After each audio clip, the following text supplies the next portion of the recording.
Bonjour à tous. Dans mon émission L'invité de Vassia, j'ai le plaisir aujourd'hui de recevoir Claude Henry, président responsable de Cote Magazine. Bonjour Claude Henry. Bonjour Vassia. Claude Henry, est-ce que tu peux te présenter, nous parler un peu de toi? Oui, en quelques mots, je suis Claude Henry Menu, je suis le président des éditions Côte, Oui.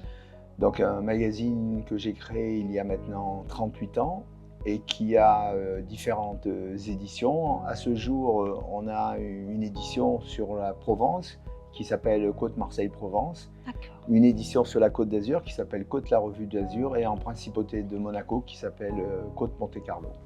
Très bien. Donc, on a 3 éditions qui couvrent Monaco, la Côte d'Azur et Marseille. Nous sommes sud et plein sud. Oui. Est-ce que tu peux nous détailler un peu ces éditions?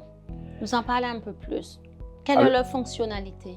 Alors, ce sont des magazines d'art et de style de vie qui s'adressent à une clientèle plutôt à revenus importants ou même revenus très très importants. Et le concept éditorial donc, du magazine, c'est un magazine de territoire. C'est un magazine qui a pour but de valoriser le territoire, les acteurs du territoire et les initiatives du territoire. En parlant de celui de la Côte d'Azur, j'ai cru comprendre qu'on n'avait pas qu'un seul Côte, on a Côte des trophées. Ah non, ça ce sont on va dire, c'est de la partie événementielle. Oui. En complément du magazine, donc, le concept de notre entreprise, il s'appuie sur 3 piliers. Donc il y a une partie print avec le magazine, il y a une partie digitale avec notre newsletter Weekend by Côte, et une partie événementielle. Et dans cette partie événementielle, on a créé effectivement, toujours dans cette même stratégie de valorisation du territoire, donc un trophée qui est consacré aux femmes chefs d'entreprise, un trophée qui est consacré à l'innovation, un trophée qui est consacré à l'architecture qui s'appelle Archicôte, un trophée qui est consacré au talent qui s'appelle Côte Talent, et enfin c'est pas un trophée parce que ça s'appelle les palmes, et on a créé aussi les palmes de la médecine. C'est toujours avec la même certitude, c'est de faire voir que le territoire est très riche, très diversifié, et c'est pour mettre en avant en définitive tous ces acteurs du territoire. Et là, pour les palmes de la médecine, c'est dans l'univers de la santé. Super. Comment t'es venue l'idée de créer ce volet Côte Magazine, Côte Architecture? D'où vient l'idée de se dire qu'il faut mettre en lumière les différents acteurs de notre région? Parce que je suppose que les côtes, c'est plutôt sur la Côte d'Azur et pas à Monaco ou à Marseille. Si, c'est pareil. À Marseille et à Monaco également? Oui, on a le trophée des femmes chefs d'entreprise à Marseille, on a le trophée sur les architectes à Marseille. D'accord. Voilà. Et à Monaco, là, pour la première fois, on crée un trophée spécifique à la Principauté de Monaco qui va s'appeler les talents monégasques, voilà, qui vont être sélectionnés par un ensemble de membres du jury qui seront représentatifs, on va dire, du tissu social, culturel et économique de la Principauté de Monaco. D'accord, c'est un projet qui est en train de voir le jour et bientôt… Ah oui, il est même très avancé, puisque à la fin du mois de juillet, on va recueillir tous les candidatures, et le trophée, la remise du trophée se fera au mois de décembre, début du mois de décembre, donc en Principauté de Monaco. Eh bien, c'est super. Là, tu viens de nous parler des 3 éditions, tu viens de nous parler du côté événementiel, du côté newsletter. D'où est venue l'idée dans ton parcours professionnel de mettre tout cela en place? Alors, dans un premier temps, moi j'étais venu sur la Côte d'Azur pour lancer des éditions régionales de magazines nationaux. D'accord. L'Express notamment, je travaillais avec l'Express, et le concept c'était, on va dire, d'étudier la viabilité du lancement d'une édition régionale. Moi, au bout d'un an, je me suis rendu compte que c'était absolument difficile, parce que ces titres, en définitive, c'était des titres centralisés à Paris. Et à chaque fois qu'ils mettaient la lumière sur la Côte d'Azur, c'était très très souvent pour attaquer des prises d'initiative, des choix politiques ou des choses comme ça. Si bien qu'il y avait quand même un certain rejet par rapport à ces titres, et que par contre, il n'y avait pas de magazine qui, au contraire, était là pour valoriser le territoire. Et c'est comme ça que donc a démarré donc l'aventure avec Côte. Ça a été véritablement de créer un magazine de proximité qui s'adresse d'une part aux touristes de passage et d'autre part aux résidents, Oui. et surtout de mettre en valeur toute cette richesse, toute cette diversité de la Côte d'Azur qui est unique au monde. Oui. Et que numéro après numéro, donc on a cette mission justement de la faire prendre conscience aux gens qui y résident parce qu'ils n'en sont pas justement toujours conscients. Oui. Et puis par rapport à tous les touristes de passage, de faire voir justement cette richesse azuréenne.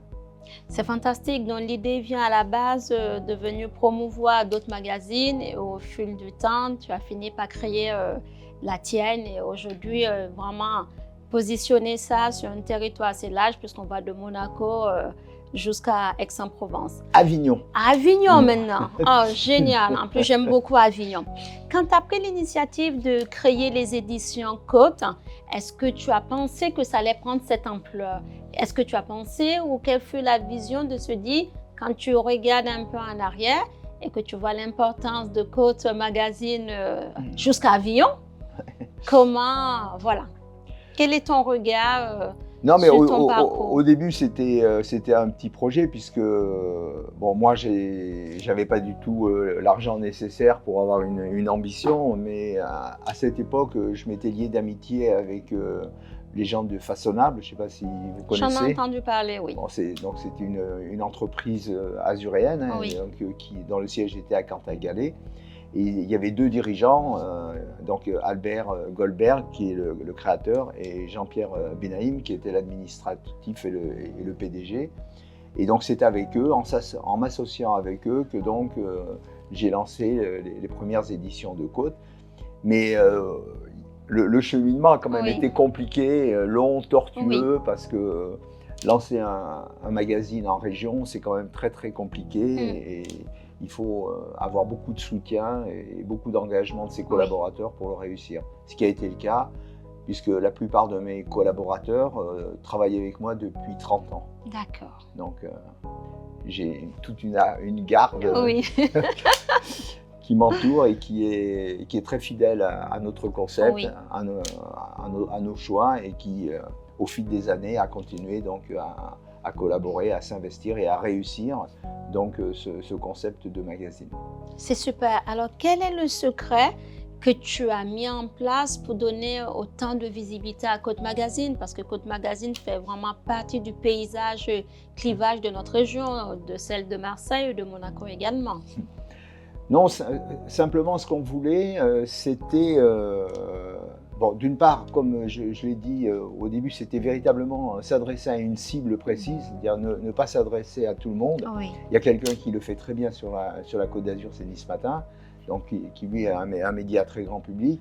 Donc moi, j'avais plutôt un peu la culture des médias un petit peu CSP+, et CSP++.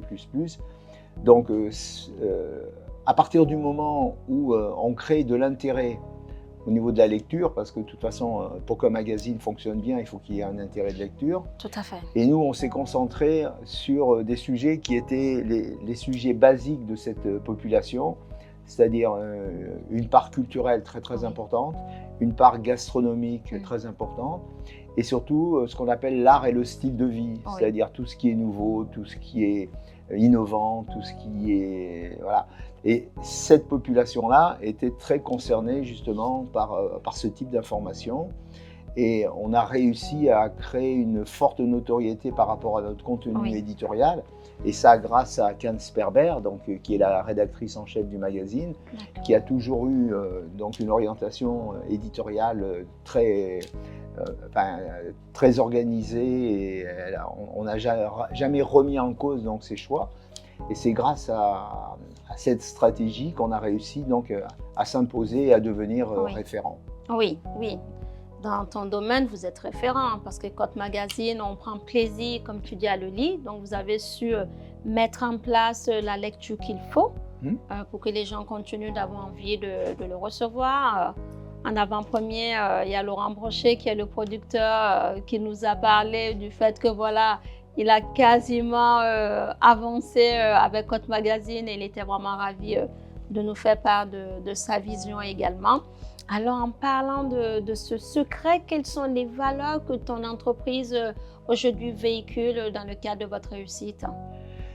Bon, les valeurs déjà, c'est les valeurs internes à l'entreprise, puisque, bon, comme je disais tout à l'heure, mes collaborateurs sont vraiment des collaborateurs très fidèles. Oui. Donc, on a réussi à créer une convivialité et une relation de confiance donc, entre nous. Oui.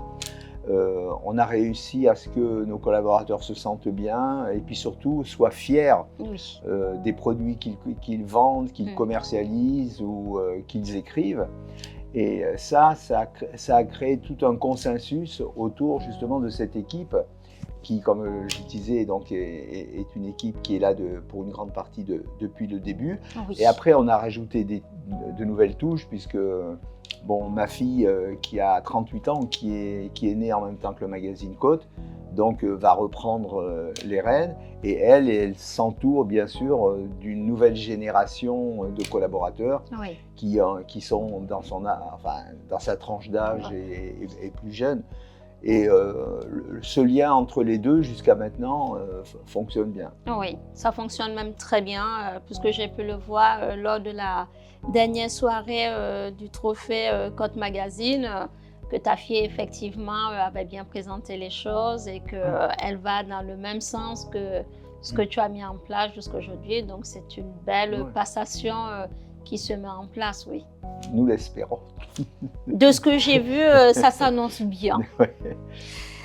Claude-Henri, tu es un chef d'entreprise parce que les codes, c'est quand même un statut de chef d'entreprise, hein, impliqué, engagé. Tu peux nous en parler? Dire que moi, je suis engagé, mon engagement premier, c'est la défense de mon territoire. Oui. Donc moi, je ne suis pas né sur la Côte d'Azur, puisque je suis arrivé sur la Côte d'Azur en 1981. Et c'est une région qui m'a véritablement accueilli et sur laquelle je me suis tout de suite senti bien, accepté, à l'aise. J'ai créé beaucoup de liens, beaucoup de relations. Donc mon concept, c'est véritablement, donc, par rapport à ce territoire, c'est de rendre en définitive au territoire ce que le territoire m'a donné. Oui.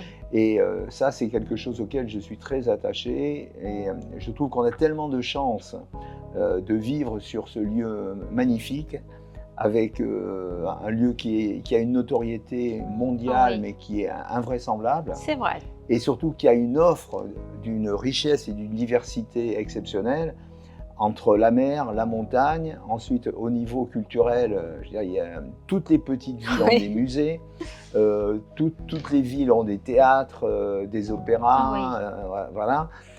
Toutes les villes elles-mêmes, ce sont des ambassadeurs, des ambassadrices donc, de la Côte d'Azur. Oui. On le voit avec Cannes, avec tout ce qui est organisé par Cannes, la principauté de Monaco, la ville de Nice, mais aussi d'autres villes comme Toulon, comme Vence, Antibes. C'est-à-dire que chaque membre ou chaque composante du tissu azuréen sont des ambassadeurs fantastiques pour la Côte d'Azur et nous permettent d'avoir une offre par rapport déjà aux résidents parce que quand même c'est une région qui attire énormément donc les résidents pendant les vacances mais aussi pour y vivre en villégiature. Tout à fait. Et d'ailleurs on le voit bien parce que l'ensemble de l'Europe, d'ailleurs c'est elle qui fait grimper ce fameux immobilier. Ah ben, j'en sais quelque chose.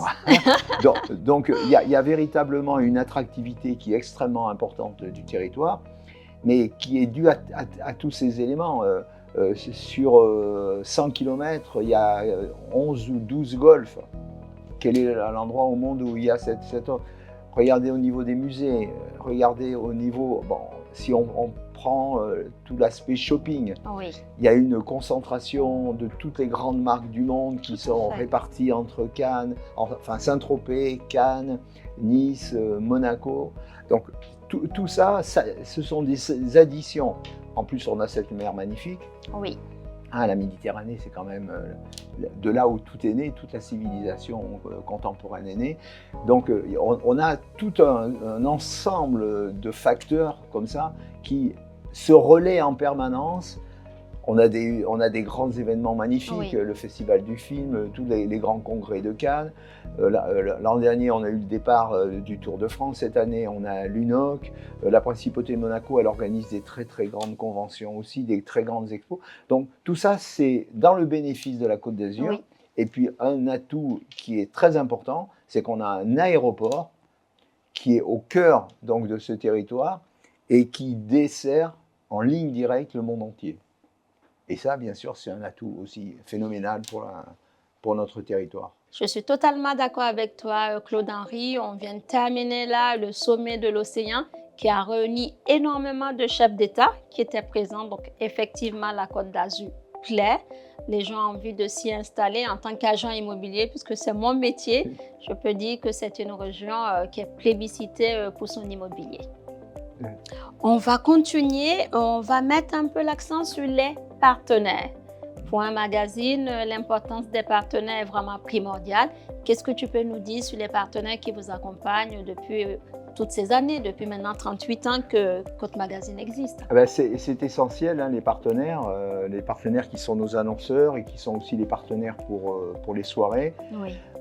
Nous, on a eu la chance de pouvoir convaincre 3 univers d'annonceurs, les grands annonceurs internationaux, les grandes marques qui sont présentes dans le monde entier. Oui. Et je cite souvent l'exemple, une des marques les plus connues au monde qui s'appelle Rolex. Ça fait 31 années de suite qu'ils sont partenaires donc, avec nous. Mais des gens comme Dior, comme Cartier, enfin, je pourrais en citer de nombreux. Donc ça, ces grands annonceurs internationaux, c'est très important. Les annonceurs nationaux français, Oui. dire des gens qui effectivement ont un business qui est restreint ou qui est en développement et qui passe d'abord par la France. Ça, c'est quelque chose qu'on veut véritablement soutenir et accompagner. Et puis bien sûr, tous les annonceurs de proximité, dont les institutionnels, mais aussi les petites entreprises, les commerçants, les architectes, tous ces initiateurs, en définitive, qui font la richesse du tissu économique local et qui sont véritablement des entrepreneurs dans l'âme. Oui, totalement. En parlant maintenant, on va revenir un peu, si tu veux, sur Côte Magazine et notamment sur la 5e édition du trophée des femmes chefs d'entreprise qui s'est effectué il y a à peine un mois. Qu'est-ce que tu peux nous dire là-dessus? Il y a 7 trophées qui sont donnés. Comment tu peux nous en parler un peu plus? Donc ça, c'était une initiative au départ avec Marielle Waliki, puisque bon, c'était elle qui avait fondé les femmes chefs d'entreprise au niveau local. Et lors d'une conversation, on avait dit oui, mais il faut absolument, parce que c'est quand même le cheval de bataille de Marielle, donc mettre en valeur les femmes, parce que souvent elles ont du mal à émerger, et c'est vrai qu'on est quand même au niveau de l'entrepreneuriat dans un univers qui est dominé donc, par les hommes. Et donc on s'est posé l'interrogation, comment peut-on justement valoriser donc, ces femmes chefs d'entreprise et donc la réponse a été en créant un trophée tous les ans et en sélectionnant dans des univers complètement différents, avec des tailles complètement différentes, d'une petite entreprise à une méga entreprise, trouver donc des femmes chefs d'entreprise qui ont fait le choix donc de s'imposer dans leur entreprise, de créer leurs entreprises et de développer leurs entreprises. Et on s'est vite rendu compte qu'il y avait véritablement un mouvement très très important de développement par rapport à ces initiatives. Il y a de plus en plus de femmes justement qui prennent l'initiative de créer des entreprises et ça je les félicite. Il y a beaucoup de femmes aussi qui, comme ma fille, vont succéder donc, à leur père ou à leur mère et qui ont véritablement là aussi une âme d'entrepreneur.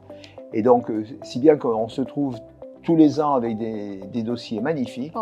Et donc cette année encore, on a récompensé 7 femmes chefs d'entreprise, mais qui sont véritablement, qui ont toute cette volonté, c'est d'entreprendre et de faire la démonstration de leur savoir-faire et de leur capacité justement à manager.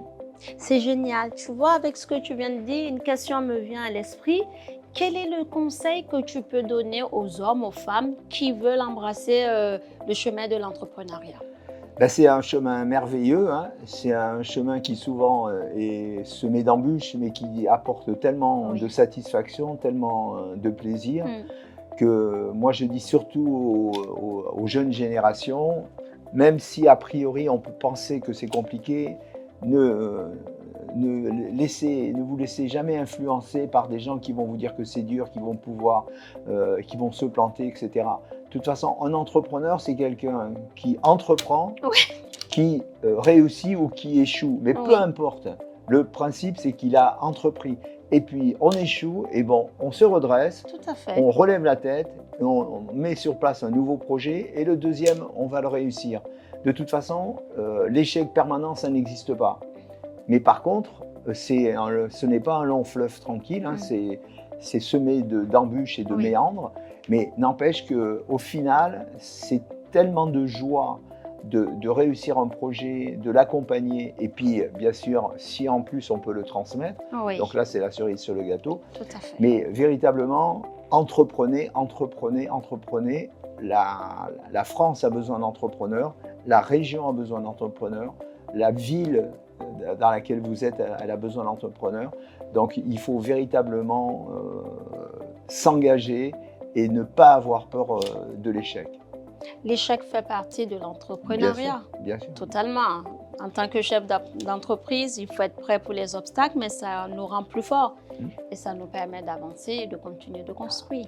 Absolument. Et puis surtout, bon, vis-à-vis de l'entreprise et de l'entrepreneuriat, c'est une façon de vivre Oui, différente. Quand on est entrepreneur, déjà, on a une implication très forte, donc c'est un bébé, quoi, hein. oui, On le met sur place, on le développe, on le peaufine, on l'améliore.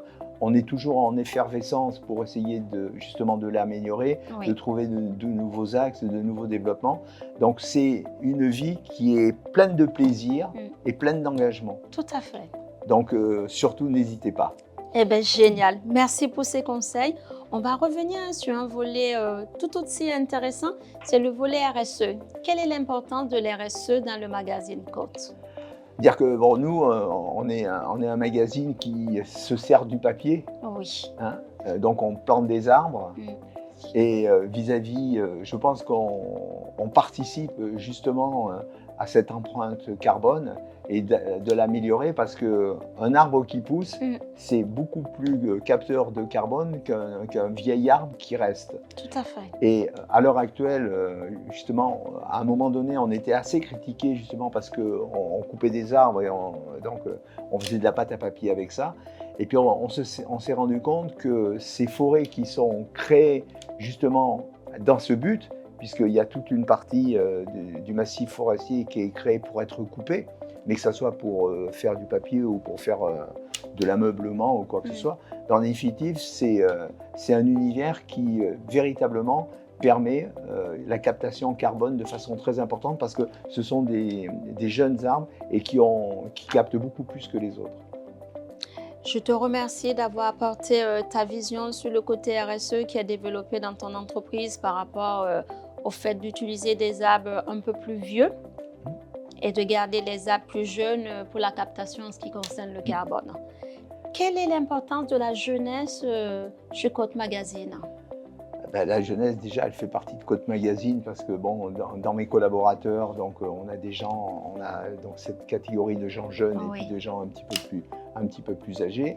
Et puis, de toute façon, nous, notre magazine, il évolue aussi sur un concept lié au digital. Mm. Et c'est vrai que le digital, bon, ça concerne véritablement les nouvelles générations. Parce que Oui, moi, par exemple, je me sens pas du tout concerné et pas du tout impliqué dans cette démarche. Mais par contre, toutes les jeunes générations, elles vivent avec, elles se tout à développent fait. avec. Oui, Et c'est pour ça qu'on compte véritablement sur elles oui. pour nous permettre justement de franchir ces étapes et de faire évoluer notre concept. Eh bien, c'est génial. Donc, bientôt, l'IA au service de ton entreprise, Ah hein? mais déjà, Ah, ben, génial. déjà. Génial. Claude-Henri, j'ai été ravie de passer ce moment avec toi, Ben, ça, c'est moi-même. C'était un grand plaisir. d'apprendre mieux sur le magazine Côte, hein, Côte Magazine, qui est un magazine vraiment très intéressant à avoir chez soi, à bouquiner, à vraiment prendre le temps de le découvrir. Aussi la newsletter, que je prends plaisir à recevoir également. Ouais. Tous les jeudis, à l'heure actuelle, on a un peu plus de 45 000 mails acquis tous les jeudis. Donc, on adresse... Le concept de la newsletter, c'est quoi faire ce week-end, quoi découvrir ce week-end. Donc, il y a une partie culturelle très importante, une partie gastronomique importante aussi. Puis après, il y a du loisir, il y a du shopping, il y a de la beauté. Enfin, voilà. Mais c'est comment utiliser au mieux votre week-end. Eh bien, c'est génial, c'est génial. Toutes mes félicitations pour la passation également qui se fait. La preuve, l'importance de la jeunesse, ça passe aussi par ta fille, hein, qui a le même âge que Côte Magazine et qui va continuer les valeurs qui sont les tiennes. Ce fut un plaisir de t'avoir reçu. Un grand merci pour cet échange. Merci, Wassia.